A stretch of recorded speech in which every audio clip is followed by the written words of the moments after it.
Mayong adlaw ug Merry Christmas mga kakingkoy. Karong adlaw nag-andam ko og espesyal nga empanada ug pansit bihon para sa among gamay, pero espesyal kaayong salo-salo.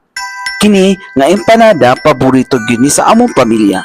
Kinahanglan gyud og effort para worth it kaayo basta para sa atong hinigugma.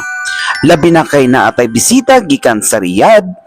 O syempre ang iyang anak na espesyal kaayo kay niuli gikan sa Pilipinas karon na ana sa Saudi Arabia. Ug unsa pa man ang handa kung walay pansit bihon, di ba? Simbolo ni sa taas ang kinabuhi og panag-uban. Syempre ra ang handa pero luto nga puno og ugma og kalipay. Karon anda na gyud tanan para sa among Christmas celebration nga nagkahiusa sa usa ka lamesa. O kung naaman tayo televiewers na dili kasabot og Bisaya, so atong himuon ang Tagalog. So magandang araw mga kakingkoy. Ngayong araw naghahanda ako ng empanada o pansit bihon para sa atong espesyal na salo-salo. Ang empanada na to'y isang mga paborito sa aming mga pamilya, kaya talagang niluluto ko to ng may extra love.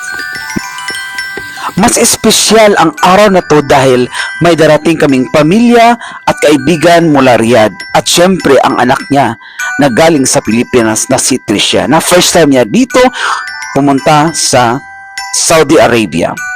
Hindi mawala ang pansit bihon sa handaan, simbolo ng mahabang buhay at masayang pagsasama. Simple lang ang mga aming handa pero puno ng pagmamahal at saya. Handa na ang lahat para sa aming Christmas celebration na nagkakasama kaming lahat.